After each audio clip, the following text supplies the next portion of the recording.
वाराणसी में आज मौजूद है अरविंद केजरीवाल। बेनियाबाद में इस वक्त उनकी जनसभा चल रही है। अरविंद केजरीवाल मंच पर मौजूद हैं और कुमार विश्वास इस वक्त सभा को संबोधित कर रहे हैं। वाराणसी के उम्मीदवार श्री अरविंद केजरीवाल को मैं आमंत्रित करूं। आपकी तालियां दोनों प्रस्तावों को एक साथ पार करें, जोरदार तालियां बजाकर आमंत्रित करें। आइए अरविंद केजरीवाल।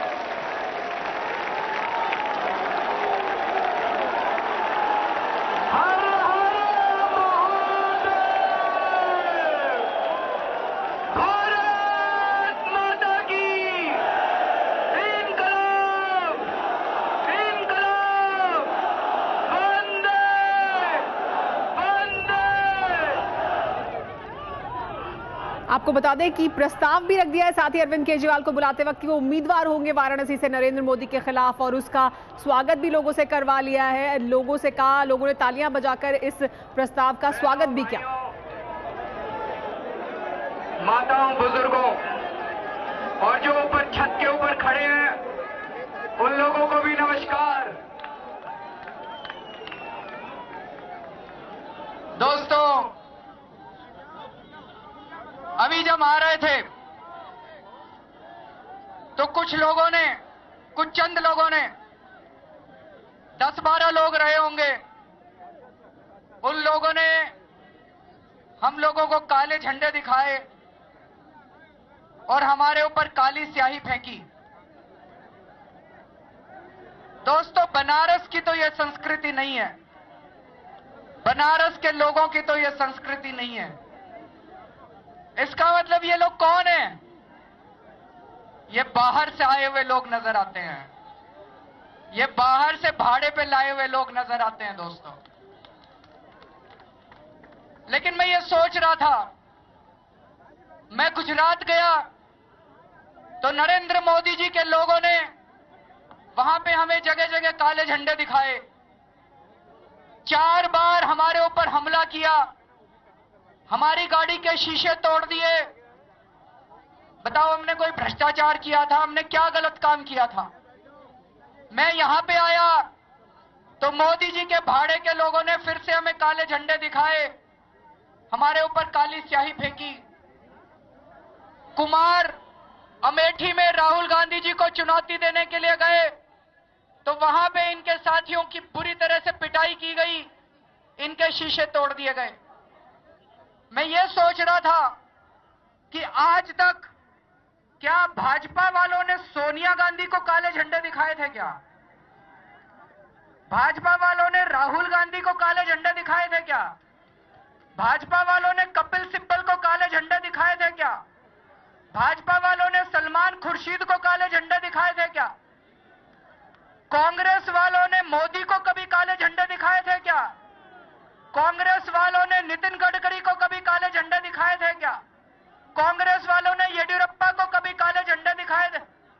कांग्रेस वालों ने कभी बीजेपी वालों को काले झंडे नहीं दिखाए, और बीजेपी वालों ने कभी कांग्रेस वालों को काले झंडे नहीं दिखाए। आज सारे कांग्रेसी आम आदमी पार्टी वालों को काले झंडे दिखा रहे हैं, सारे बीजेपी वाले आम आदमी पार्टी को काले झंडे दिखा रहे हैं। क्या इससे बड़ा सबूत चाहिए कि ये दोनों मिले हुए हैं? कांग्रेस और बीजेपी वाले मिले हुए हैं, इससे ज्यादा बड़ा सबूत चाहिए? और इनका सबसे बड़ा दुश्मन आज कौन है? एक ही पार्टी है, आम आदमी पार्टी। इन दोनों पार्टियों ने मिलकर देश को लूट रहे थे ये लोग दोस्तों 65 साल से। ये बीजेपी और कांग्रेस वाले दोनों मिलकर लूट रहे थे, हमें पता नहीं चलता था, हम बेवकूफ थे इस देश के लोग। एक बार बीजेपी, एक बार कांग्रेस, एक बार बीजेपी, एक बार कांग्रेस। इस बार ये आम आदमी पार्टी ने आके इनका रायता फैला दिया, सब कुछ गड़बड़ कर दिया, इनका जो धंधा चल रहा था इतने साल से। आज सवेरे वाराणसी पहुंचा। वाराणसी पहुंचने के बाद हम बाबा काल भैरव के मंदिर में गए, उनका आशीर्वाद लिया। उन्हें नगर कोतवाल माना जाता है और उनके आशीर्वाद के बिना कोई भी काम शुरू नहीं किया जाता। तो भ्रष्टाचार के खिलाफ ये जो लड़ाई है, जो वाराणसी में अब लड़ी जाएगी, उसके लिए मैंने उनसे आशीर्वाद लिया। फिर मैं काशी विश्वनाथ मंदिर गया, वहां पे उनसे आशीर्वाद लिया और उनसे मन्नत मांगी कि इस देश को भ्रष्टाचार से आजाद कर दो, इस देश को महंगाई से आजाद कर दो, इस देश को फिरकापरस्ती से आजाद कर दो भगवान। गंगा में गोता लगाने के लिए गया। गंगा का पानी वाकई बहुत खराब हो चुका है, लेकिन फिर भी काशी आए हैं। काशी धर्म नगरी है। काशी आओ और गंगा में गोता ना लगाओ, चाहे पानी कैसा भी हो, गंगा में गोता लगाना तो बनता है। दोस्तों, कई लोगों से मिला आज सुबह से। लोगों ने बताया जी कमलापति त्रिपाठी जी होते थे, उनके समय तो कुछ विकास हुआ था वाराणसी का, लेकिन उसके बाद से तो कोई विकास नहीं हुआ। सारी सड़कें टूटी पड़ी हैं, सारे सीवर टूटे पड़े हैं, कोई व्यवस्था नहीं है, और पूरा वाराणसी जो है उसकी सड़कें, पानी, बिजली सब टूटा फूटा पड़ा हुआ है। लेकिन आज पहले एक खुशखबरी आप लोगों के लिए लेके आया हूं। वाराणसी की और देश की महिलाओं के लिए, गृहिणियों के लिए एक बहुत बड़ी खुशखबरी है कि 1 अप्रैल से इस देश के अंदर बहुत बड़ी महंगाई होने वाली थी। दोस्तों, जब मैं दिल्ली का मुख्यमंत्री था तो मुझे पता चला एक बहुत बड़े षड्यंत्र का, उसका जिक्र मैं अभी थोड़ी देर में करूंगा। लेकिन बहुत जबरदस्त महंगाई होने वाली थी। सरकार ने ऑर्डर पास कर दिए थे कि देश में गैस के दाम 1 अप्रैल से दुगने किए जाएंगे। अगर गैस के दाम दुगने हो जाते तो महिलाओं को अपना घर चलाना मुश्किल हो जाता। ये गैस तो खाद बनाने के काम आती है।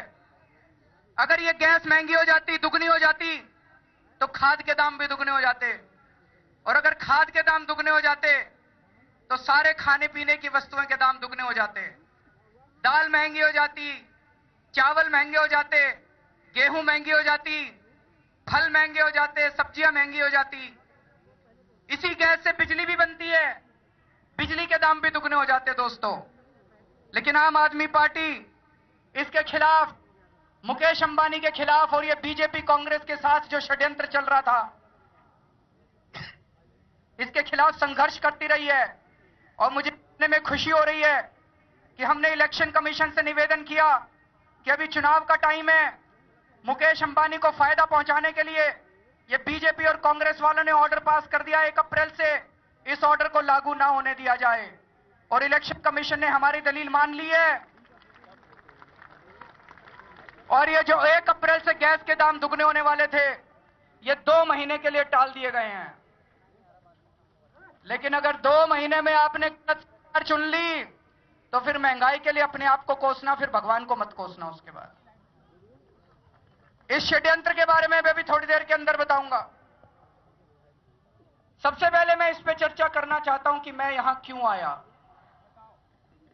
मैं वाराणसी से चुनाव क्यों लड़ना चाहता हूं। निर्णय आपको करना है थोड़ी देर के बाद, लेकिन मैं वाराणसी से चुनाव क्यों लड़ना चाहता हूं।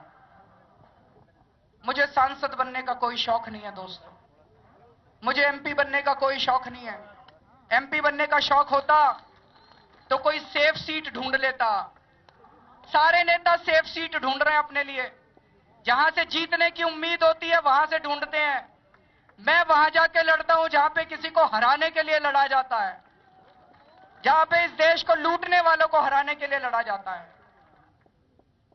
मेरे को अगर सत्ता का लोभ होता तो मुख्यमंत्री पद को क्यों इस्तीफा देता। मुख्यमंत्री की कुर्सी किसको अच्छी नहीं लगती जी, सबको अच्छी लगती है मुख्यमंत्री की कुर्सी। उसूलों के ऊपर मुख्यमंत्री की कुर्सी छोड़ी, क्योंकि ये बीजेपी और कांग्रेस वाले इकट्ठे हो गए थे दोनों। इन दोनों ने मिलकर मेरा लोकपाल बिल पास नहीं करने दिया, तो उसूलों के ऊपर कुर्सी छोड़ी और बाहर आके जनता को कहा कि जी 28 सीट से तो काम चलता है, अब 40 सीट दो तो अच्छा काम करके दिखाएंगे आपको। ये बीजेपी वाले कह रहे हैं भगौड़ा है, भगौड़ा है, भगौड़ा है। मैं 3-4 दिन से सोच रहा था,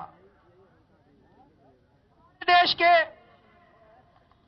रेल मंत्री थे एक बारी लाल बहादुर शास्त्री जी।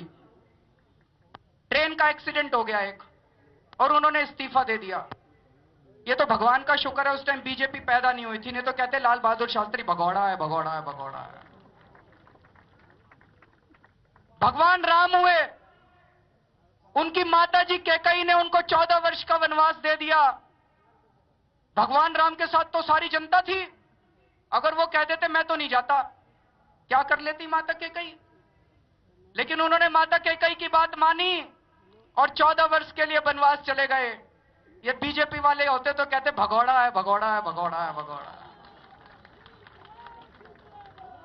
उसके बाद जब भरत वापस आए और उनको पता चला कि उनकी माताजी ने उनके लिए पूरा राजपाट तैयार किया है, तो उन्होंने कहा मैं राजपाट नहीं लूंगा। और वो जंगल गए और उन्होंने भगवान राम से कहा कि वापस आ जाओ। भगवान राम ने जब मना कर दिया तो उनकी खड़ाऊं लेके वो वापस आए और उनकी खड़ाऊं के साथ उन्होंने राजपाट किया था। अगर ये बीजेपी वाले होते तो कहते हैं भरत भी भगोड़ा है, भगोड़ा है, भगोड़ा है, भगोड़ा। आज मैं जब गुजर रहा था सड़क से तो हरिश्चंद्र जी का राजा हरिश्चंद्र घाट से गुजरे हम लोग। राजा हरिश्चंद्र ने अपना पूरा राजपाट दान में दे दिया था। ये तो अच्छी किस्मत थी राजा हरिश्चंद्र की कि जी बीजेपी वाले थे नहीं तो कहते राजा हरिश्चंद्र भगोड़ा है, भगोड़ा है, भगोड़ा। इन बीजेपी वालों को क्या पता त्याग क्या होता है। इन बीजेपी वालों को क्या पता असूलों की राजनीति क्या होती है। मैं इन बीजेपी वालों को कहता हूं अपने एक सरपंच से इस्तीफा दिलवा के दिखा दो, हम मान जाएंगे कि तुमको पता हो।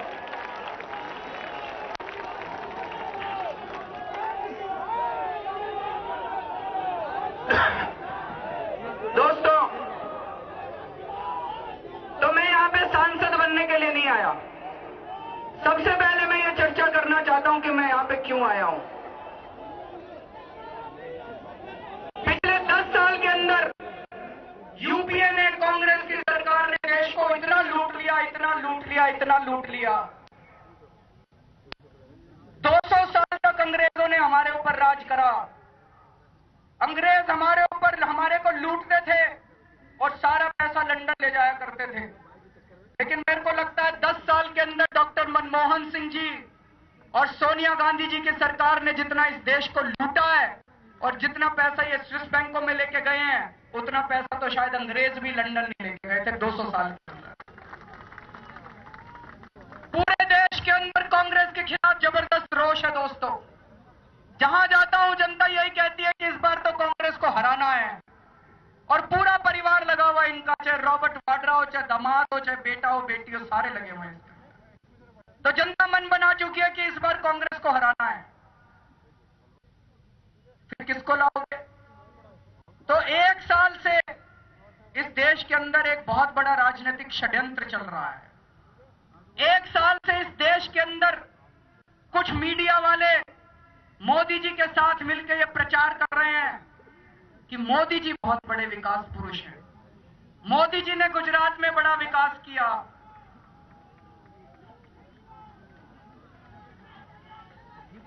आप चिंता मत करो, चिंता मत करो। मोदी जी ने बड़ा विकास किया, मोदी जी ने बड़ा विकास किया, मोदी जी ने बड़ा विकास किया।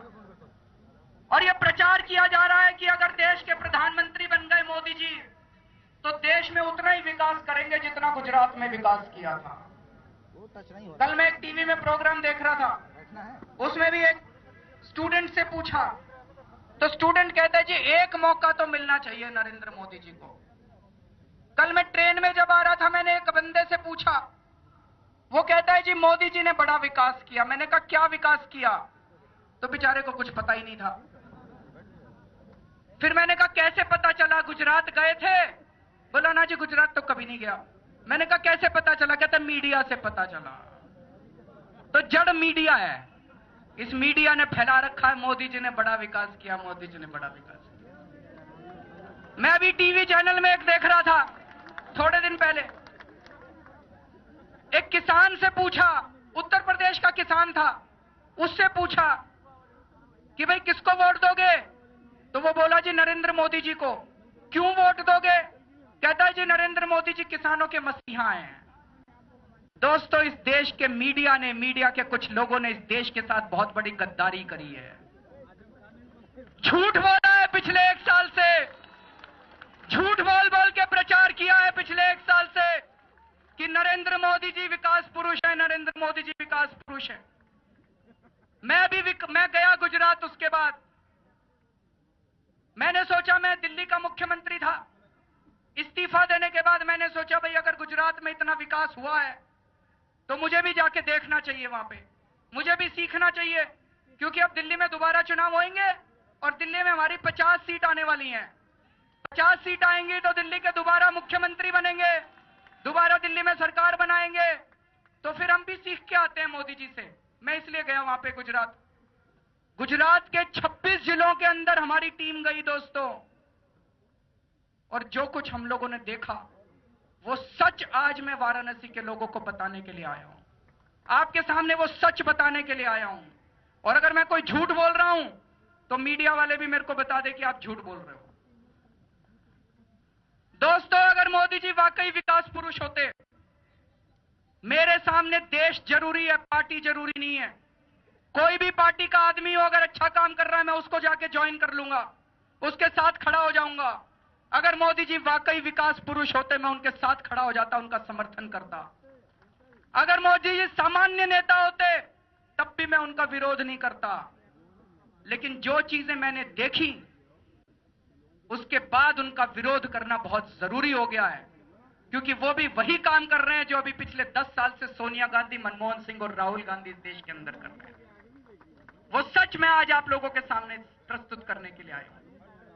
आज मैं वाराणसी के किसानों से बात करने के लिए आया हूं, वाराणसी के किसानों को बताने के लिए आया हूं कि अगर आपने मोदी जी को वोट दे दिया तो आपकी जमीनें नहीं बचने वाली है, क्योंकि गुजरात के अंदर किसानों की, हजारों किसानों की जमीनें छीन छीन के मोदी जी ने अडानी और अंबानी को दे दी है। अडानी और अंबानी बहुत बड़े उद्योगपति हैं जो भ्रष्टाचार कर करके अपना धंधा चलाते हैं। हजारों लाखों करोड़ का व्यापार है इन दोनों का। मोदी जी ने इनकी जमीनें छीन छीन के, किसानों की जमीनें छीन छीन के अडानी को दे दी। एक गांव में गया मैं, वहां के किसानों ने बताया, एक किसान बोला जी 7.5 एकड़ जमीन थी मेरी, पहले कंपनी के गुंडे आए, फिर पुलिस भेज दी मोदी जी ने, मेरी जमीन छीन ली, आज 5 साल हो गए, 1 पैसे का मुआवजा नहीं मिला मेरे को, 1 पैसे का मुआवजा नहीं मिला। दूसरे गांव में गया, वहां के लोगों ने बताया जी 50 लाख रुपए एकड़ के हिसाब से हमारी जमीन थी, मार्केट भाव था, हमारी जमीन छीन ली मोदी जी ने और 1 लाख रुपए एकड़ का मुआवजा दिया है हमको, गरीबों को 1 लाख रुपए एकड़ का मुआवजा। और उनकी जमीनें छीन छीन के मोदी जी ने अडानी को 1 रुपए मीटर के हिसाब से जमीन दी है, 1 रुपए मीटर के हिसाब से जमीन दी है। तो अडानी चाचा तो लगता नहीं मोदी जी का, कुछ ना कुछ तो साठ-गांठ हुई होगी मोदी जी और अडानी के बीच में। गलत तो नहीं कह रहा जी मैं, कुछ ना कुछ तो गड़बड़ हुई होगी दोनों के बीच में। गुजरात के किसान खून के आंसू बहा रहे हैं। जब मोदी जी की सरकार बनी थी, गुजरात के किसान खून के आंसू बहा रहे हैं। जब मोदी जी की सरकार बनी थी पहले, तो किसानों ने बताया उसके पहले उनको सब्सिडी मिला करती थी तरह तरह की चीजों पे, ट्रैक्टर पे सब्सिडी मिलती थी, थ्रेशर पे सब्सिडी मिलती थी, सारी सब्सिडी खत्म कर दी मोदी जी ने आने के बाद। ऐसी हालत बना दी कि किसान अपनी जमीनें वैसे ही देने को तैयार हो जाएं। किसानों को फसलों के पूरे दाम नहीं मिलते, और पिछले 10 साल के अंदर 5,878 किसान आत्महत्या कर चुके हैं गुजरात के अंदर। यह विकास है। तो जब कोई खड़ा होकर कहता है एक बार मोदी जी को मौका तो मिलना चाहिए, तो बड़ा दुख होता है कि उसको गुजरात की सच्चाई का नहीं पता। मैं वाराणसी में वाराणसी के किसानों को यह बताने के लिए आया हूं कि मोदी जी को वोट मत दे देना। अगर मोदी जी को वोट दे दिया तो ना तो तुम्हारी जमीन बचेगी और ना तुम लोग आत्महत्या करने के लिए मजबूर हो जाओगे।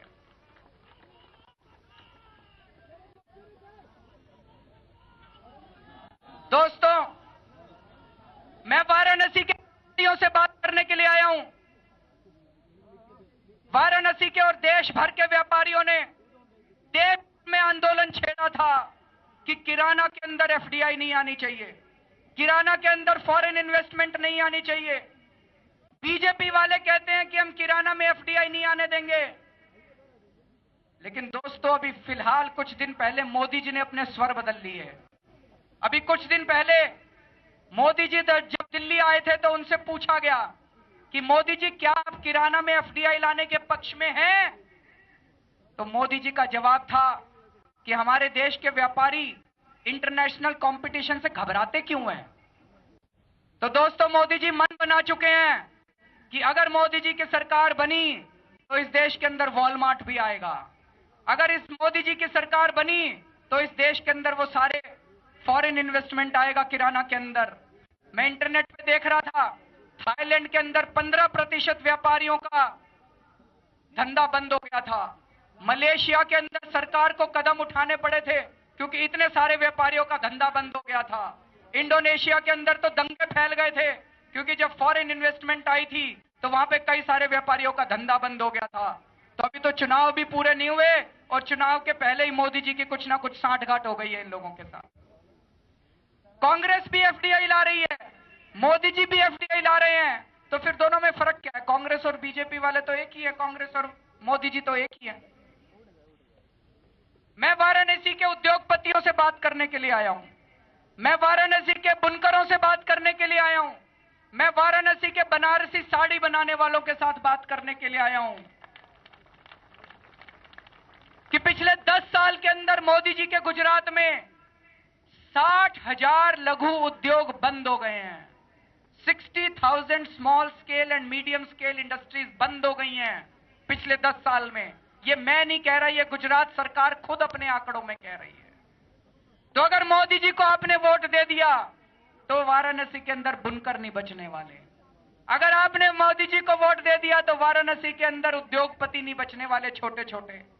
मोदी जी का मॉडल है कि ये सारी स्मॉल स्केल इंडस्ट्रीज बंद करके ये चंद कुछ एक अंबानी और अडानी को देश का सारा उद्योग सौंप दिया जाए। तो इस वाराणसी के बुनकरों को सोचना पड़ेगा वोट देने के पहले। जब हम दिल्ली के चुनाव लड़े तो दिल्ली के कई व्यापारी, कई स्मॉल स्केल इंडस्ट्री वाले उद्योगपति मुझसे मिलने आए। बोले जी हम चिदम्बरम साहब से मिलने गए थे, चिदम्बरम साहब से हमने कहा था कि स्मॉल स्केल इंडस्ट्री के लिए आप कुछ फैसिलिटी दीजिए। तो चिदम्बरम साहब ने कहा अब जमाना स्मॉल स्केल इंडस्ट्री का नहीं बचा, अब आप ये अपने धंधे बंद कीजिए, बड़ा सोचिए, अंबानी की तरह बनने की कोशिश कीजिए, हजारों लाखों करोड़ रुपए का व्यापार करने की कोशिश कीजिए। कांग्रेस भी यही सोचती है, मोदी जी भी यही सोचते हैं कि लघु उद्योग सारे बंद कर दिए जाएं, जो छोटे छोटे उद्योग लोग काम धंधे अपने घरों में करते हैं वो सारे बंद कर दिए जाएं और ये सारे काम धंधे उठा के अंबानी और अडानी को दे दिए जाएं। इसलिए मैं आज यहां पे बनारस में आया हूं दोस्तों। मैं यहां पे बनारस की गृहिणियों से बात करने के लिए आया हूं कि अगर आपने कांग्रेस या बीजेपी को, मोदी जी को वोट दे दिया तो इतनी महंगाई हो जाएगी, इतनी महंगाई हो जाएगी उसके बाद आप किसी को भी कोसने लायक भी नहीं बचोगे। कोसना भी बहुत महंगा पड़ जाएगा। यह पूरा षड्यंत्र मैं आपको बताता हूं। हमारे देश में पेट्रोल और गैस के कुएं हैं, यह गैस जमीन से निकलती है। सन 2000 के अंदर बीजेपी वालों ने हमारे गैस के कई कुएं उठा के मुकेश अंबानी को दे दिए। क्यों दिए भाई मुकेश अंबानी को? कुछ ना कुछ तो कांग्रेस वालों ने, बीजेपी वालों ने उनसे पैसे लिए होंगे। थोड़े दिन के बाद कांग्रेस की सरकार आई, कांग्रेस वालों ने सोचा हम क्यों पीछे रहे, बीजेपी वाले कमा के गए, हम भी कमाएंगे। उस कुएं में से गैस निकालने का खर्चा $1 से भी कम आता है। $1 से भी कम खर्चा आता है गैस निकालने का, $1 प्रति यूनिट। जब कांग्रेस की सरकार आई तो उन्होंने, मुकेश अंबानी उसमें से कुएं में से गैस निकाल के केंद्र सरकार को बेचते हैं, तो केंद्र सरकार ने उसका $4 दाम कर दिया कि हम मुकेश अंबानी से $4 में गैस खरीदा करेंगे, $1 की चीज $4 में खरीदेंगे। और अभी चुनाव के पहले कांग्रेस की सरकार ने ऑर्डर पास कर दिया कि 1 अप्रैल से इस गैस का दाम $8 प्रति यूनिट हो जाएगा। मतलब कि $1 की चीज $8 में देंगे, $8 देंगे मुकेश अंबानी को। तो कुछ ना कुछ तो पैसे लिए होंगे कांग्रेसी ने, उनको लग रहा है अब हमारी सरकार तो आनी नहीं, जाने से पहले जितना कमा सकते हो कमा लो। लेकिन मजे की बात यह, बीजेपी चुप है। बीजेपी क्यों चुप है? तो मैंने मोदी जी को चिट्ठी लिखी, मैंने कहा मोदी जी खुदा ना खास्ता अगर आप देश के प्रधानमंत्री बन गए तो आप मुकेश अंबानी को $1 की चीज के $2 दोगे, $4 दोगे कि $8 दोगे? 1 महीना हो गया मोदी जी को चिट्ठी लिखे हुए, अभी तक उनका जवाब नहीं आया। जब मैं गुजरात गया अभी तो मुझे पता चला कि उन्होंने जवाब क्यों नहीं दिया। गुजरात सरकार का एक बहुत ही सीनियर अधिकारी मेरे से मिलने के लिए आया और उन्होंने कहा, जी मोदी जी ने तो केंद्र सरकार को चिट्ठी लिखी है कि इस गैस के दाम $8 नहीं $16 होने चाहिए। दोनों मिले हुए हैं जी मुकेश अंबानी के साथ, बीजेपी वाले मिले हुए हैं, कांग्रेस वाले मिले हुए हैं, नरेंद्र मोदी मिले हुए हैं, राहुल गांधी मिले हुए हैं, दोनों मिले हुए हैं। तो मैं वाराणसी की गृहिणियों से बात करने के लिए आया हूं, वाराणसी के परिवारों से बात करने के लिए आया हूं कि अगर आपने मोदी जी को वोट दे दिया तो ये इलेक्शन कमीशन ने 2 महीने के लिए तो राहत दी है, लेकिन चुनाव के तुरंत बाद आपकी खाने पीने की सारी चीजें 4 गुना महंगी हो जाएंगी, आपकी बिजली 4 गुना महंगी हो जाएगी, तनख्वाह नहीं बढ़ने वाली, आपकी आमदनी उतनी रहेगी लेकिन महंगाई बहुत ज्यादा हो जाएगी अगर आपने मोदी। ये सारे कागज हम लोगों के पास आए हुए हैं, मैं हवा में बात नहीं कर रहा, क्योंकि मैं कुछ भी बोल देता हूं, अगर गलत बोलता हूं तो ये केस कर देते हैं अगले के दिन मेरे खिलाफ। कई केस कर रखे हैं इन लोगों ने मेरे खिलाफ। मैं वाराणसी की जनता से बात करने के लिए आया हूं और ये बताने के लिए आया हूं कि ये राहुल गांधी और मोदी दोनों अंबानी और अडानी के एजेंट हैं। मैं ये बताने के लिए आया हूं कि ये राहुल गांधी और नरेंद्र मोदी दोनों अंबानी और अडानी के हवाई जहाज में घूमते हैं। मैं ये बताने के लिए आया हूं कि राहुल गांधी और नरेंद्र मोदी दोनों अडानी और अंबानी के हेलीकॉप्टर के अंदर घूमते हैं। इन दोनों की रैली का खर्चा कहां से आता है? वो अडानी और अंबानी इनकी रैलियों का खर्चा देते हैं। अंबानी और अडानी इनको चुनाव लड़वाते हैं और जब ये चुनाव जीत जाए, कोई भी चुनाव जीत जाए, कंट्रोल मुकेश अंबानी के हाथ में रहता है। इस देश को मुकेश अंबानी चलाता है। ये कहने के लिए मैं आप लोगों के बीच में आया हूं दोस्तों। अभी जब मैं दिल्ली का मुख्यमंत्री था, जब मेरे पास ये गैस घोटाले के कागज आए, तो मैंने अंबानी जी के खिलाफ, मुकेश अंबानी जी के खिलाफ एफआईआर दर्ज करा दी दोस्तों। आज तक इस देश के अंदर किसी की हिम्मत नहीं थी मुकेश अंबानी को हाथ लगाने की। आज तक इस देश के अंदर किसी की हिम्मत नहीं थी मुकेश अंबानी को छूने की। पहली बार इस देश के अंदर मुकेश अंबानी के नाम से हम लोगों ने एफआईआर दर्ज कराई थी। जैसे ही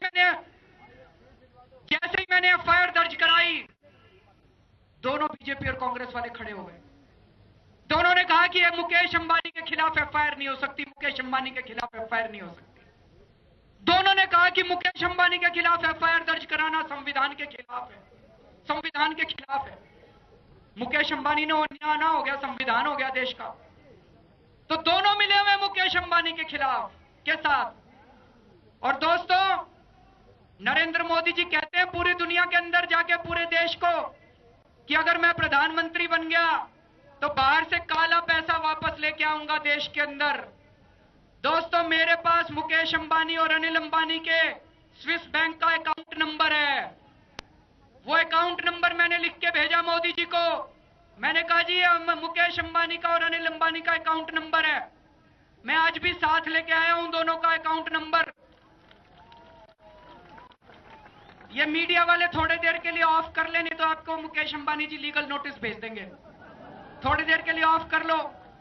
मैं अभी बता दूं आपको अकाउंट नंबर उनका। मुकेश अंबानी और अनिल अंबानी का अकाउंट नंबर है, बता दूं। इसमें से एक भाई का अकाउंट नंबर है 5090160983। दूसरे भाई का अकाउंट नंबर है 5090160984। मैंने ये दोनों अकाउंट नंबर भेजे मोदी जी को। मैंने कहा जी खुदा ना खास्ता आप प्रधानमंत्री बन गए तो ये दोनों अकाउंट का पैसा भी देश में वापस लाओगे? कोई जवाब नहीं आया उनका, कोई जवाब नहीं आया दोस्तों। तो मैं ये कहने के लिए आया हूं कि ये सारे के सारे मिले हुए हैं दोस्तों। कई लोग मेरे से पूछते हैं कि अरविंद जी, अगर गुजरात में कोई विकास नहीं हुआ, अगर गुजरात में इतनी गड़बड़ चल रही है, तो गुजरात में 3 बार से मोदी जी जीत कैसे रहे हैं? सोचने वाली बात है कि 3 बार से मोदी जी फिर जीत कैसे रहे हैं। यही बात मैंने गुजरात के लोगों से पूछी। जब गुजरात के किसानों ने मुझे बताया, जब गुजरात के लोगों ने मुझे बताया कि इतना भ्रष्टाचार है वहां पे, तो मैंने उनसे पूछा भाई फिर क्यों नहीं हटा देते, 3 बार से क्यों जिता रहे हो मोदी जी को? तो उन्होंने बताया जी यहाँ पे कोई कांग्रेस नाम की कोई पार्टी नहीं है, यहाँ पे कोई विपक्ष नहीं है, विपक्ष के लोगों को या तो मोदी जी ने खरीद लिया और या डरा के बिठा दिया। कोई विपक्ष नहीं छोड़ा वहां पे, बस मोदी मोदी है, ना बीजेपी है ना कांग्रेस है, बस मोदी मोदी है गुजरात। इसलिए लोग मजबूर हैं, इसलिए 3 बार से मोदी जी जीत रहे हैं दोस्तों। अभी थोड़े दिन पहले दोस्तों, हमारी भारतीय संस्कृति की सबसे बड़ी खासियत क्या है? हमारी भारतीय संस्कृति की सबसे बड़ी खासियत हमारा परिवार है। भारत के अंदर जितना तवज्जो हम परिवार को देते हैं, हमारी भारतीय संस्कृति की फाउंडेशन हमारा परिवार होता है। पाश्चात्य सभ्यता में, अमेरिका के अंदर, लंदन के अंदर, जैसे ही बेटा 10वीं क्लास में पहुंचता है तो मां बाप कहते हैं अब तू जा, अपना काम कर, अपना कमा खा, और बेटा बड़ा होकर अपने मां बाप को नहीं पूछता। लेकिन थोड़े दिन पहले मैंने मोदी जी से एक स्टेटमेंट सुना था। मोदी जी ने कहा कि भाई मेरी तो शादी नहीं हुई, मेरा तो परिवार ही नहीं है, तो मैं पैसा किसके लिए कमाऊंगा, मैं भ्रष्टाचार किसके लिए करूंगा। दोस्तों, ये सुन के थोड़ा दुख तो हुआ मेरे को। इसका मतलब क्या औरतें अपने आदमी को मजबूर करती हैं भ्रष्टाचार करने के लिए? मैं ये नहीं मानता, औरतें मजबूर नहीं करती। एक घर के एक पत्नी अपने आदमी के लिए एक बहुत बड़ा सहारा होती है। मेरे घर में मेरी पत्नी जितना मेरी सेवा करती है, मेरी पत्नी जितना मेरा ख्याल रखती है, डायबिटीज का मरीज हूं, और जितना सहारा मेरे को अपनी पत्नी से मिलता है, मेरी पत्नी तो मैंने तो कभी मेरे को नहीं कहा कि भ्रष्टाचार करो और 2 नंबर का पैसा लाके दो मेरे को। अगर कभी कुछ गलत काम करता हूं तो मेरी पत्नी मेरे को गलत काम करने से रोकती है दोस्तों। मेरे बच्चे, हमारा ये फर्ज है कि हम अपने बच्चों को अच्छी संस्कृति देके बड़ा करें। मेरे बच्चों ने आज तक मुझे कभी नहीं कहा कि पापा हमें गलत काम, मेरे बच्चों ने आज तक मुझे गलत काम करने के लिए कभी प्रेरित नहीं किया। तो ये कहना कि परिवार हम लोगों को गलत काम करने के लिए, भ्रष्टाचार करने के लिए प्रेरित करता है, मुझे लगता है ये बिल्कुल गलत बात है। और आज जो बीजेपी के अंदर और मोदी जी के अंदर 272 सीटें लाने की जो लालसा और जो बेचैनी हो गई है दोस्तों, वो 272 मिशन के लिए कुछ भी करने के लिए तैयार है, कुछ भी करने के लिए तैयार है। वहां पे महाराष्ट्र के अंदर उन्होंने एमएनएस के साथ समझौता कर लिया, गठबंधन कर लिया। मैं ये जानना चाहता हूं, अगर आप मोदी जी को एक मौका देते हो तो ये सोच लेना कि येडियुरप्पा को एक मौका दे रहे हो, श्री रामुलु को एक मौका दे रहे हो, रामविलास पासवान को दूसरा मौका दे रहे हो। ये मोदी जी को मौका नहीं दे रहे, वही के वही पूरा का पूरा तंत्र आप वापस लेके आ रहे हो।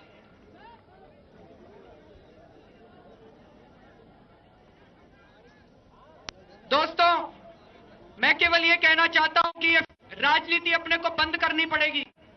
एक बार कांग्रेस, एक बार बीजेपी, एक बार कांग्रेस से तंग आ जाते हैं, एक बार बीजेपी से तंग आ जाते हैं। अभी 10 साल के यूपीए के भ्रष्टाचार से हम लोग तंग आ चुके हैं, इसलिए हम लोगों ने मन बना लिया कि यूपीए को हराना है और एनडीए वापस आ जाएगी। मैं आपके सामने एक प्रस्ताव रखता हूं कि इस बार हम यूपी और एनडीए दोनों को हरा देते हैं तो एक नई क्रांति इस देश के अंदर जन्म लेगी। कैसे हराएंगे यूपी और एनडीए को? ये दोनों सेनाएं हैं, एक यूपीए नाम की सेना है और एक एनडीए नाम की सेना है, और इन दोनों सेनाओं के शहंशाह हैं। यूपीए के शहंशाह हैं राहुल गांधी और एनडीए के शहंशाह नरेंद्र मोदी। अगर इन दोनों को हमने इन चुनाव में हरा दिया, राहुल गांधी जी और नरेंद्र मोदी जी को अगर हमने इन चुनाव में हरा दिया दोस्तों, तो ये दोनों सेनाएं अपने आप ध्वस्त हो जाएंगी। आप जरा सा सोच के देखो, अगर ये दोनों हार जाते हैं तो यूपीए का क्या होगा, एनडीए का क्या होगा, कितने टुकड़े होंगे इन दोनों के, और इस देश की राजनीति के अंदर भूचाल आ जाएगा। आज तक आप इन पार्टियों के गुलाम थे, आज पहली बार अपनी आवाज उठाओ और इन दोनों पार्टियों को उखाड़ के फेंक दो। कई लोग मेरे से कहते हैं कि फिर प्रधानमंत्री कौन बनेगा? अरे प्रधानमंत्री भी बन जाएगा, 120 करोड़ लोगों के अंदर से कोई ना कोई तो प्रधानमंत्री बन जाएगा। लेकिन इस चुनाव को क्रांति में बदल दो। इस बार बीजेपी और कांग्रेस दोनों को हराना है, इस बार राहुल गांधी और नरेंद्र मोदी दोनों को हराना है। इस बार पूरे देश का चुनाव केवल 2 संसदीय क्षेत्रों में होगा, केवल अमेठी के अंदर होगा और वाराणसी के अंदर होगा दोस्तों।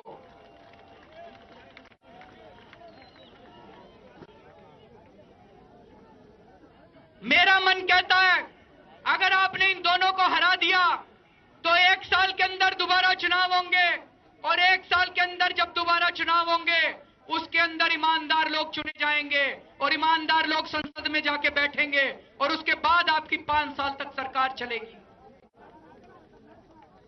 तो इस बार ईमानदारी के लिए वोट देना। इस बार ये कई टीवी वाले कहते हैं स्टेबिलिटी स्टेबिलिटी स्टेबिलिटी स्टेबिलिटी चाहिए। अरे किसको चाहिए स्टेबिलिटी? स्टेबिलिटी तो अंबानी को चाहिए। अगर स्टेबिलिटी होती, अभी चुनाव नहीं होते तो अंबानी के गैस के दाम बढ़ चुके होते अभी तक। जनता को तो चुनाव में बड़ा मजा आता है। चुनाव होते हैं उन्हीं दिनों में सड़कें बनती हैं, चुनाव होते हैं उन्हीं दिनों में राशन मिलना चालू होता है, चुनाव होते हैं उन्हीं दिनों में काम होने चालू होते हैं। स्टेबिलिटी तो इन नेताओं को चाहिए। हमें कोई प्रॉब्लम नहीं है अगर 1 साल में दोबारा चुनाव होते हैं इस देश के अंदर। अगर दोबारा चुनाव होंगे उसके बाद इस देश के अंदर ईमानदार सरकार बनेगी और स्थिर सरकार बनेगी। दोस्तों, अभी दिल्ली के अंदर एक बहुत बड़ा चमत्कार हुआ है। आज तक भारत के इतिहास में कभी नहीं हुआ कि एक पार्टी बनी और 1 साल के अंदर उसको 28 सीट मिल गई। आज तक कभी नहीं हुआ कि एक नई पार्टी बनी और 1 साल के अंदर उसकी सरकार बन गई। दोस्तों, कुछ ना कुछ तो ऊपर वाले का, अल्लाह का, खुदा का, ईश्वर का करिश्मा हो रहा है। अगर उसकी सरकार बन गई दोस्तों, कुछ ना कुछ तो ऊपर वाले का, अल्लाह का, खुदा का, ईश्वर का करिश्मा हो रहा है। कुछ ना कुछ तो कुदरत का करिश्मा हो रहा है। कुदरत अपना संदेश देने की कोशिश कर रही है। कहते हैं कि जब पाप का घड़ा भर जाता है तो फिर भगवान अपनी झाड़ू चलाता है। भगवान ने अपनी झाड़ू चलानी शुरू कर दी है। दोस्तों, इस संकेत को, इस संदेश को समझने की कोशिश करो। सारे इकट्ठे हो जाओ, हिंदू, मुसलमान, सिख, ईसाई, सारे इकट्ठे हो जाओ और जैसे भगवान ने झाड़ू चलानी शुरू की है इस बार आप भी झाड़ू चलानी शुरू कर दो। दोस्तों,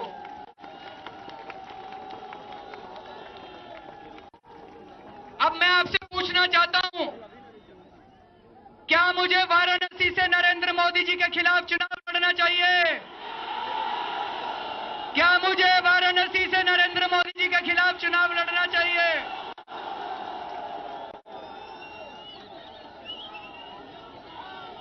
मैं ये चुनौती स्वीकार करने के लिए तैयार हूं।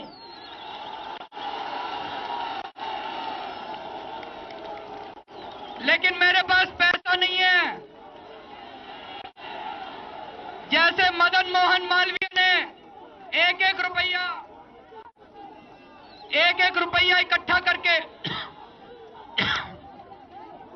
2 मिनट बैठ जाइए। जैसे मदन मोहन मालवीय ने एक रुपया